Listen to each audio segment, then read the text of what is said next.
ಆಗಿರಬೇಕು. ವಾರದಲ್ಲಿ 7 ದಿನವು ತಂದೆಯಾದ ದೇವರ ಚಿತ್ತವನ್ನ ನೆರವೇರಿಸಬೇಕು. ಅದನ್ನ ಹೊರತಾಗಿ 7 ದಿನ ನಮ್ಮ ಇಷ್ಟವನ್ನ ಜೀವಿಸಿ ಇಲ್ಲಿ ಬಂದು 7 ಮಾತು ಹೇಳೋದಾಗ್ಲಿ ಕೇಳೋದಾಗ್ಲಿ ಮಾಡಿದ್ರೆ ನಾವು ತಂದೆ ಚಿತ್ತವನ್ನ ನೆರವೇರಿಸುವವರಲ್ಲ. ಹಲ್ಲೆಲೂಯಾ, ಗಟ್ಟಿಯಾಗಿ ಹಲ್ಲೆಲೂಯಾ. ಅದಕ್ಕೆ ಒಂದು ಕಡೆ ಹೇಳ್ತಾರೆ, ಇಗೋ ನಿಮ್ಮ ತಾಯಿ ನಿಮ್ಮ ತಮ್ಮರು ಅಂತ ಹೇಳಿದ್ರೆ ಯೇಸುಸ್ವಾಮಿ ಏನಂತ ಹೇಳ್ತಾನೆ, ನನ್ನ ತಂದೆ ಚಿತ್ತದಂತೆ ಯಾರು ನಡೀತಾರಲ್ಲ ಅವರು ನನ್ನ ತಾಯಿ, ಅವರು ನನ್ನ ತಂದೆ, ನನ್ನ ತಮ್ಮ. ಹಲ್ಲೆಲೂಯಾ, ಗಟ್ಟಿಯಾಗಿ ಹಲ್ಲೆಲೂಯಾ. ಅಂದ್ರೆ ಇವತ್ತು ದೇವರು ಬಯಸ್ತಾ ಇರೋದು ದೇವರ ಚಿತ್ತದಂತೆ ನಡಿಲಿಕ್ಕಾಗಿ. ಗುಡ್ ಫ್ರೈಡೆಗಳು ಬರ್ತಾ ಇರ್ತದೆ, ಪ್ರೇಯರ್ ಹೋಗ್ತಾ ಇರ್ತದೆ, ರೆಸರೆಕ್ಷನ್ ಆಗ್ತಾ ಇರ್ತದೆ, ಇದು ದಿನಗಳು ನಡೀತಾ ಇದೆ. ನಾನ್ ಕೇಳೋದು, ನಿನ್ನ ಜೀವಿತದಲ್ಲಿ ಗುಡ್ ಫ್ರೈಡೆ ಆಯ್ತಾ? ಹಲ್ಲೆಲೂಯಾ.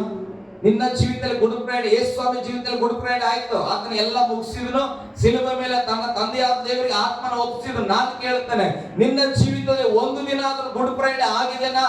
ಗುಡ್ ಫ್ರೈಡೆ ಆಗಿದ್ರೆ ನೀನ್ ಮನಸ್ಸು ಹೇಳಬೇಕು, ನಾನು ದೇವರ ಚಿತ್ತದಂತೆ ನಾನು ನಡೆದಿದ್ದೇನೆ, ನನ್ನ ಪ್ರಾಣ ಆತ್ಮವನ್ನ ನನ್ನ ದೇವರಿಗೆ ಒಪ್ಪಿಸಿದ್ದೇನಪ್ಪ, ಈಗ ಆತನ ಚಿತ್ತದಂತೆ ನಾನು ಉಪಯೋಗ ಮಾಡ್ಲಿ. ಬದುಕಿಸಿದ್ರೆ ಬದುಕಿಸ್ಲಿ, ಸಮಾಧಿಯಲ್ಲಿ ಬಿಟ್ರೆ ಯೇಸುಸ್ವಾಮಿ ಹೇಳ್ತಾರ, ನನ್ನ ಆತ್ಮ ನಿನ್ ಕೈಗೆ ಒಪ್ಪಿಸಿ, ನಿನ್ನ ಮನಸ್ಸು.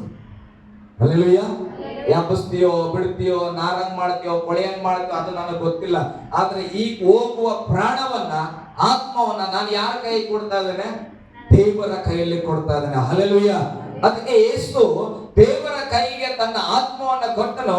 ಅದಕ್ಕೆ ದೇವರು ಹೇಳಿದಂತೆ 3 ದಿನಗಳಾದ ಮೇಲೆ ಯೇಸು ಅವನ ಎಬ್ಬಿಸಿದ್ರು. ಇವತ್ತು ನಿಮ್ಮ ಜೀವಿತ ದೇವರ ಕೈಯಲ್ಲಿ ಕೊಟ್ಟಿದ್ರೆ, ದೇವರ ಆತ್ಮನಲ್ಲಿ ನನ್ನ ಆತ್ಮವನ್ನ ಕೊಟ್ಟಿದ್ರೆ ಬರುವ ಸಮಸ್ಯೆಗಳಿಂದ ದೇವರ ಎಬ್ಬಿಸ್ತಾನ.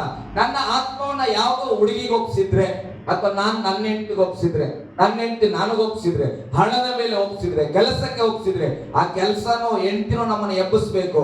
ಅವ್ರಿಗೆ ಯಾವುದೇ ಆ ರೀತಿಯಾದ ಅಧಿಕಾರ ಇಲ್ಲ. ಅದಕ್ಕೆ ಕೆಲವರು ಲೋಕಕ್ಕೆ ತನ್ನ ಆತ್ಮವನ್ನು ಒಪ್ಪಿಸಿ ಇವತ್ತು ಕೂಡ ಮರಣಾವಸ್ಥೆಯಲ್ಲಿ ಅದ. ಹಲ್ಲೆಲೂಯಾ. ನಾನು ಕೇಳ್ತೇನೆ, ನಿಮ್ಮ ಜೀವಿತದಲ್ಲಿ ಗುಡ್ ಫ್ರೈಡೆ ಆಗ್ಬೇಕ್ರಿ.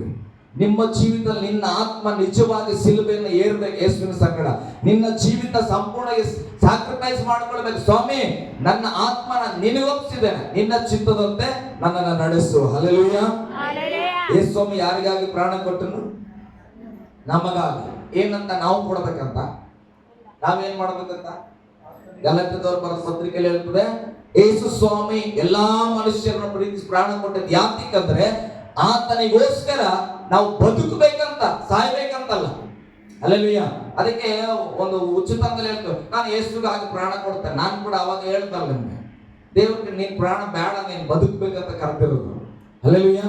ಅಷ್ಟು ನೀನ್ ಬಂದಿಲ್ಲ, ನನಗಾಗಿ ಸತ್ತೋಗಂತ ಕರೆದಿಲ್ಲ ನನ್ನ ದೇವರು. ಸತ್ತೋಗಿದ್ಯಾ ಮಗನೇ, ನಿನ್ನನ್ನು ಎಬ್ಬಿಸಿ ನಾನೇನ್ ಮಾಡ್ತೇನೆ, ಬದುಕುವಂತೆ ಮಾಡ್ತೇನೆ ಬಾ. ಹಲ್ಲೆಲೂಯಾ. ಆಲ್ರೆಡಿ ನಾವು ಸತ್ತಿದ್ವಿ, ಲೋಕದಲ್ಲಿ ಏನಾಗಿ ಮರಣದಲ್ಲಿದ್ವಿ, ಪಾಪದಲ್ಲಿದ್ವಿ. ದೇವರು ನಮ್ಮನ್ನ ಜೀವಂತವಾಗಿ ಎಬ್ಬಿಸಿ ಬದುಕಕ್ಕೆ ಕರ್ಕೊಂಡು ಬಂದಿಟ್ಟಾನ. ನಾವು ಇನ್ನ ಏನ್ ಯೋಚನೆ ಮಾಡ್ತೇವೆ, ಅಯ್ಯೋ ನಾವು ಸತ್ತೋಗ್ಬಿಡ್ತೇವೆ, ನಾನು ಯೇಸುಗೆ ಆಗ್ಬೇಕಾದ್ರೆ ಪ್ರಾಣ ಕೊಡ್ತೇನ್ರಿ. ಹಲ್ಲೆಲೂಯಾ. ಹಾಗಾದ್ರೆ ಯೇಸು ಪ್ರಾಣ ಏನ್ ಲೆಕ್ಕಕ್ಕಿಲ್ಲ, ನಿನಗಾಗಿ ಕೊಟ್ಟಿದ್ದು. ಹಲ್ಲೆಲೂಯಾ, ಗಟ್ಟಿಯಾಗಿ ಹಲ್ಲೆಲೂಯಾ. ಯೇಸು ವಾಕ್ಯ ಹೇಳ್ತಾ, ಲೋಕನ ಬರೆದ ಸುವಾರ್ತೆ 4ನೇ ಅಧ್ಯಾಯದಲ್ಲಿ, ಕರ್ತನ ಆತ್ಮವು ನನ್ನ ಮೇಲಿದೆ, ನಾನು ಬಡವರಿಗೆ ಶುಭವರ್ತಮಾನವನ್ನು, ಕತ್ತಲೆಯವರಿಗೆ ಬಿಡುಗಡೆಯನ್ನು, ಕುರುಡರಿಗೆ ಕಣ್ಣು ಕೊಡುವುದನ್ನು, ಸೆರೆಮನೆಯಲ್ಲಿದ್ದವರಿಗೆ ಬಿಡುಗಡೆ ಕೊಡುವುದಕ್ಕೆ ನಾನು ಬಂದಿದ್ದೇನೆ ಎಂಬುದಾಗಿ. ಹಲ್ಲೆಲೂಯಾ. ಯೇಸು ಬಂದ ಉದ್ದೇಶ ಚೆನ್ನಾಗಿ ಅರ್ಥ ಮಾಡ್ಕೊಂಡು ನಾನು ಬೇಗ ಮುಗಿಸ್ತೇನೆ, ಸಮಯ ಇಲ್ಲ. ಯೇಸು ಸ್ವಾಮಿ ಸಿಲುಬೆಗೆ ಏರ್ಲಿಕ್ಕೆ ಹೋಗ್ತಾನೆ. 27ನೇ ಅಧ್ಯಾಯ ಮತ್ತಾಯ ಬರೆದ ಸುವಾರ್ತೆಯಲ್ಲಿ ಮನೇಲಿ ಹೋಗಿ ಚೆನ್ನಾಗಿ ಹೋದಾಗ ಆತನನ್ನ ಒಬ್ಬ ಯಜಮಾನನ ಬಳಿಯಲ್ಲಿ ಕರ್ಕೊಂಡು ಹೋಗ್ತಾರೆ. ಈತನಿಗೆ ಗಲ್ಲು ಶಿಕ್ಷೆ ಹಾಕ್ಬೇಕು. ಯಾರಂತ? ಆತನ ಹೆಸರೇನು ಓದಿರ? ಯಾರ ಹತ್ರ ಕರ್ಕೊಂಡು ಹೋಗ್ತಾರೆ? ಯೇಸು ಸ್ವಾಮಿಯನ್ನ ಹಿಡ್ಕೊಂಡು ಹೋಗಿ ನಿಲ್ಲಿಸ್ತಾರ, ಇವನಿಗೆ ನೀವು ಗಲ್ಲಿಗೆ ಹಾಕ್ಸ್ಬೇಕಂತ. ಯಾರ ಹತ್ರ ಹೇಳ್ತಾರೆ? ಗಟ್ಟಿಗೆ ಯಾರು? ಪಿಲಾತ. ಇಬ್ರು ಹತ್ರ ಕರ್ಕೊಂಡು ಹೋಗ್ತಾರ. ಸ್ತೋತ್ರ. ಆಂಟಿ ಅವ್ರು ಹೇಳಿದ್ರು ಸರಿ, ನೀವು ಹೇಳಿದ್ರು ಸರಿ. ಹಲ್ಲೆಲೂಯಾ. ಪಿಲಾತನ ಏನ್ ಮಾಡ್ತಾನೆ, ಕೊನೆಯದಾಗಿ ಆತನ ನೋಡ್ತಾನ, ಏನ್ ತಪ್ಪು ಮಾಡಿ ಅಂತ ಕೇಳ್ತಾನ. ಅವನಿಗೆ ಯಾವ ತಪ್ಪು ಕಾಣಿಸಲ್ಲ. ಅದಕ್ಕೆ ಅವ್ನು ಏನ್ ಮಾಡ್ತಾನ, ಕೈ ತೊಳ್ಕೊಂಡ್ಬಿಡ್ತಾನ. ನಾನು ಹೆಂಡತಿ ಅವಾಗ ಮನೆಗೆ ಹೇಳ್ತಾನ, ಕೆಲವು ವಿಚಾರಗಳಲ್ಲಿ ವಾದ ಮಾಡಕ್ಕಾಗಿಲ್ಲ ಅಂದ್ರೆ ನಾನು ಈ ವಿಚಾರದಲ್ಲಿ ಇಲ್ಲಪ್ಪ ಪಿಲಾತನ ತರ ನಾನು ಏನ್ ಮಾಡ್ತೇನೆ, ಕೈ ತೊಳ್ಕೊಳ್ತಾನೆ. ಹಲ್ಲೆಲೂಯಾ. ಅಂದ್ರೆ ನನಗೆ ಸಂಬಂಧ ಇಲ್ಲ, ನೀವು ಬೇಕಾದ್ರೆ ಇದನ್ನ ಒತ್ತುಕೊಳ್ರಿ ಎಂಬುದಾಗಿ. ಆಗ ನಾನು ಅಬ್ಸರ್ವ್ ಮಾಡುವಂತ ಸಂಗತಿ, ಯೇಸು ಸ್ವಾಮಿ ತಪ್ಪು ಮಾಡಿಲ್ಲ, ಯೇಸು ಸ್ವಾಮಿನ ಸಿಲುಬೆಗೆ ಹಾಕಂತಾರ. ಆದ್ರೆ ಆ ದಿನ ಒಬ್ಬ ವ್ಯಕ್ತಿಯನ್ನ ಬಿಡುಗಡೆ ಮಾಡಿಸ್ಕೊಳ್ತಾರೆ. ಆತನ ಹೆಸರು ಬರಬ್ಬ ಅಲ್ಲ. ಆತನ ಯಾತಕ್ಕೆ ಯೋಗ್ಯನಾಗಿದ್ದಾನೆ? ಮರಣ ಹೊಂದಬೇಕಾಗ ಆತನು ಎಲ್ಲಿದ್ದಾನೆ? ಸೆರೆಮನೆಯಲ್ಲಿದ್ದಾನೆ. ಆತನ ಕಳ್ಳನಾಗಿದ್ದಾನೆ. ಆತನ ಕತ್ತಲೆಯಲ್ಲಿದ್ದಾನೆ. ಆತನಿಗೆ ನಿರೀಕ್ಷೆ ಇಲ್ಲ. ಆತನಿಗೆ ಯಾವುದೇ ಹೋಪಿಲ್ಲ. ಹೊರಗೆ ನಾನು ಬರ್ತೇನೆ, ಹೆಂಡತಿ ಮಕ್ಕಳ ಜೊತೆ ಬದುಕ್ತೇನೆ ಅನ್ನುವ ಕನಸಿಲ್ಲ. ಕಾರಣ ಆತನ ಗೊತ್ತಾಗ್ಬಿಟ್ಟಿದೆ ಆತನಿಗೆ ಮರಣ ದಂಡನೆ ಏನಾಗಿದೆ, ಫಿಕ್ಸ್ ಆಗಿದೆ. ಆತನು ಒಂದ್ ಅನ್ಕೊಂಡಿದ್ದಾನೆ, ಈಗ ನನ್ನನ್ನ ಸೆರೆಮನೆಯಿಂದ ಹೊರಗೆ ತರೋದಾದ್ರೆ ನನಗೆ ಮರಣ ಉಂಟಾಗುತ್ತೆ. ಹಲ್ಲೆಲೂಯಾ, ಗಟ್ಟಿಯಾಗಿ ಹಲ್ಲೆಲೂಯಾ. ಈಗ ಏನೋ ಪಾಪ ಮಾಡದ ಯೇಸು ಸ್ವಾಮಿಯನ್ನ ಅಲ್ಲಿ ತಗೊಂಡೋಗಿ ನಿಲ್ಸ್ಯಾರ. ಆ ಒಂದು ಪಿಲಾತನ ಹೇಳ್ತಾನೆ, ಈತನ ಹತ್ರ ಯಾವುದೇ ತಪ್ಪಿಲ್ಲ, ನಾನು ತೀರ್ಪು ಹೆಂಗೆ ಕೊಡ್ಲಿ? ಅವಾಗ ಆತನ ಒಂದು ಹೇಳ್ತಾನ, ಕೈ ತೊಳ್ಕೊಂಡು, ನೋಡ್ರಪ್ಪ, ಈಗ ಯೇಸುನ್ ಬಿಡು ಅಂತೀರಾ, ಏನು ಮರಣಕ್ಕೆ ಹೋಗ್ಬೇಕಾದಂತ ಬರಬ್ಬನ್ನ ಬಿಡು ಅಂತೀಯ ಅಂತ. ಹಲ್ಲೆಲೂಯಾ, ಗಟ್ಟಿಯಾಗಿ ಹಲ್ಲೆಲೂಯಾ. ಜನರೆಲ್ಲ ಕೇಳ್ತಾರೆ, ಬರಬ್ಬನ್ನೇ ಬಿಡಬೇಕು, ಬರಬ್ಬನ್ನೇ ಬಿಡಬೇಕು. ಯೇಸು ಸ್ವಾಮಿಗೆ ಏನ್ ಮಾಡಿ? ಸಿಲುಬೆಗೆ ಹಾಕ, ಸಿಲುಬೆಗೆ ಹಾಕ. ಹಲ್ಲೆಲೂಯಾ. ನನಗೆ ಹೃದಯ ಮುಟ್ಟಿತ್ತು ಈ ವಾಕ್ಯ ಓದುವಾಗ. ಇನ್ನ ಯೇಸು ಸ್ವಾಮಿ ಸಿಲುಬೆಗೆ ಏರ್ಲೇ ಇಲ್ಲ. ಏರ್ಲಿಕ್ಕೆ ಪ್ರಯಾಣಕ್ಕೆ ಹೋಗುವಾಗಲೇ ಒಬ್ಬ ಮರಣಕ್ಕೆ ಹೋಗಬೇಕಾದ ಸೆರೆಮನೆಯಿಂದ ಕತ್ತಲೆಯಲ್ಲಿದ್ದಂತ ಒಬ್ಬ ಮನುಷ್ಯ ಯೇಸುವಿಗೆ ಬದಲಾಗಿ ಆತನ ಬಿಡುಗಡೆ ಆಗ್ತಾ ಇದ್ದಾನೆ. ಅರ್ಥ ಮಾಡಿಕೊಡ್ರಿ, ಯೇಸು ಸ್ವಾಮಿ ಸಿಲುಬೆಯ ಪ್ರಯಾಣದಲ್ಲಿ ಯಾವಾಗ ಒಪ್ಪಿಸಿಕೊಟ್ನೋ ಆವಾಗಲೇ ದೇವರ ಚಿತ್ತ ನೆರವೇರ್ತಾ ಇದೆ.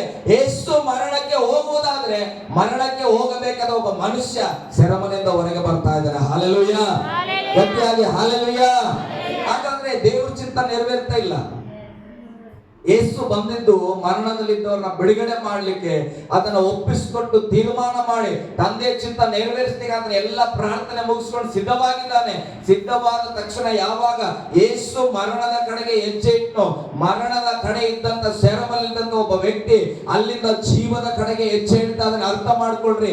ಯೇಸುವಲ್ಲಿ ರಕ್ಷಣೆ ಬಹಳ ವರ್ಷಗಳಲ್ಲ, ಕ್ಷಣ ಮಾತ್ರದಲ್ಲೇ ವಿಶ್ವಾಸ ಇಡುವಾಗ ಯೇಸು ಸ್ವಾಮಿ ಆ ಕಡೆ ಹೋಗ್ತಾ ಇದ್ದಾನೆ, ಮರಣದ ಕಡೆಗೆ.